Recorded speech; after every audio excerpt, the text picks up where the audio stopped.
之前计划邀请大家品尝的红茶荔枝泡酒，开封过滤回大桶后，发现很多细小的碎屑。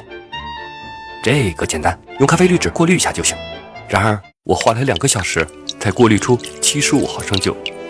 按照这个速度，我这将近8升的酒全部过滤完需要大概1个月。这速度也太慢了呀！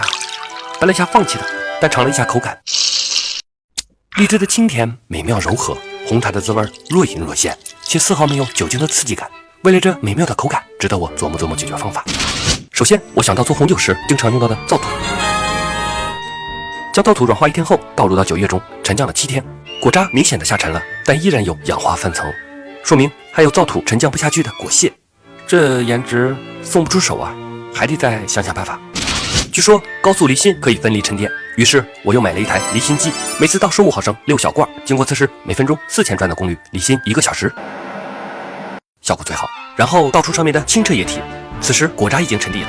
为了严谨一些，我盖上了盖子，又放置了7天，发现依然透亮无比，而且没有分层，没有沉淀。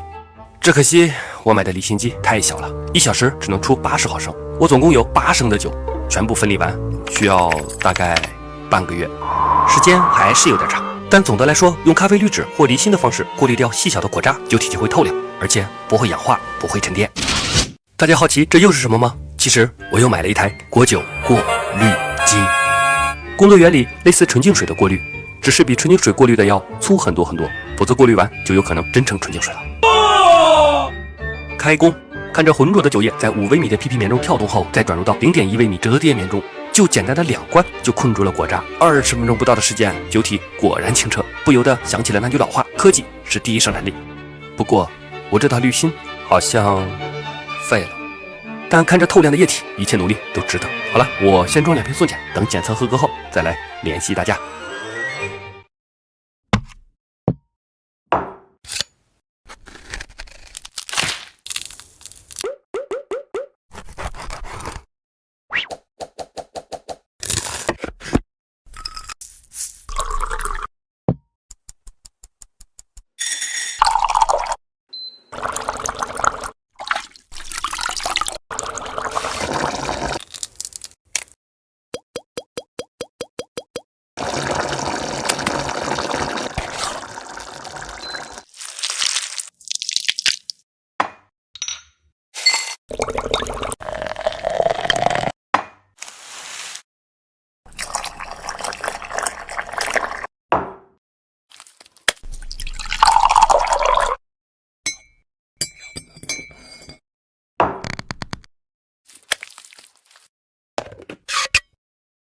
大家好，今天我们来尝一下1个月前泡的石榴酒。视频里用的酒是程祥4年坤沙53度酱香型白酒。上次拍摄完成之后，我还用了北京二锅头、红星二锅头各泡了几瓶石榴酒，还把红星二锅头分成了煮过和不煮2种方式。我们先开沉香酒泡的这瓶，闻起来的感觉增加了一些水果的清香，少了很多白酒的刺激，入口是一种很柔和的甜，泡口呢居然没有高度酒的辛辣感，很饱满丰富，超出了我的预期。我们再来喝一下用北京二锅头泡的这款，闻起来果味儿更清爽了一些，入口的甜味儿很清澈，完全没有酒的辛辣感，可能是原酒的度数不高吧，入口和下咽都非常的舒服。我们再喝一下用红星二锅头泡的这款，我们先来开没有煮的。前口的果香味儿比之前的2款都要浓一些，而后口还保留着经典二锅头的味道。再来看一下煮过的，颜色要明显的红一些，果香依然很浓郁，而后口少了一些二锅头的烈。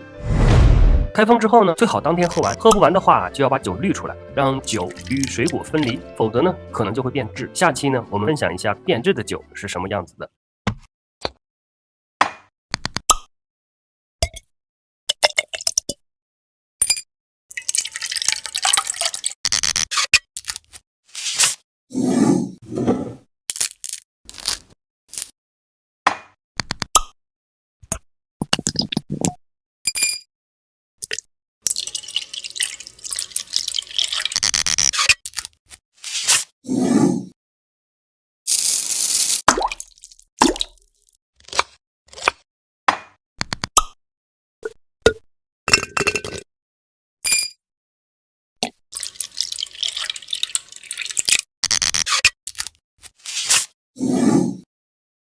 上期的测评我们说的白色絮状物，现在我们来看一下它的真面目。这是我之前泡的草莓酒，上次吃海鲜面的时候开的封，倒了1小杯喝，但是没有把果肉与酒做分离，又放置了大概7、8天，一打开就明显的闻到一股水果腐烂的味道。我们把酒倒入到另一个薄一点的容器里，会看得更清楚。白色絮状物就像棉花一样，是一大团一大团的，搅一搅容易散，也是成小团絮状的，这种是绝对不能喝的。看着诱人的颜色，无奈我只能倒掉，心疼啊！我决定再泡一杯草莓酒，所以提醒各位朋友，一定不要中途打开，不慎落入的杂菌会让水果变质，从而导致整瓶酒都受到影响。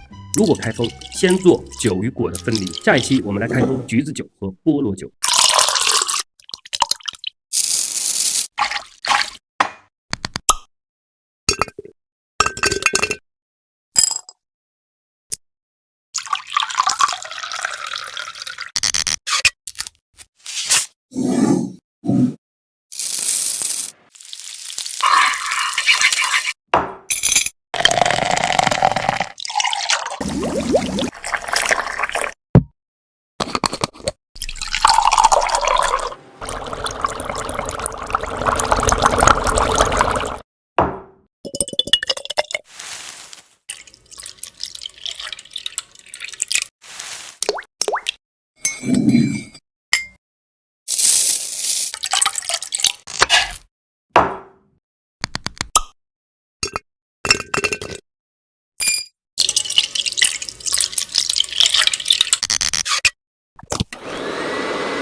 一杯独具森林气息的鸡尾酒，起个名字叫邂逅晨光，如何？调鸡尾酒的时候加冰降温，可以让植物香气更加清透。加入阿佩罗晨光酒，带来橙子风味的同时，颜色还很透亮。少量柠檬汁可以增加入口的酸爽感，但加入量非常少，否则会影响森林气息的感觉。接下来就是鸡尾酒的重点，100%天然白桦树原汁，上市企业哈沟科出品，27年国货老品牌，品质有保障。采用 NFC 非浓缩还原工艺，工厂就在小兴安岭森林下面，从采收到灌装6小时完成，锁鲜效果很好。100%的天然白桦树汁，零香精、零防腐剂，直接喝口感也很独特。前口有明显的森林气息，仿佛穿越在小兴安岭的白桦树林里。中后口还有淡淡的木质香，很是清爽。含60多种人体所需的氨基酸、矿物质以及微量元素，酒后餐后来一瓶也非常不错。然后气泡水补满，最后放入装饰。这杯森林气息的鸡尾酒邂逅晨光制作完成。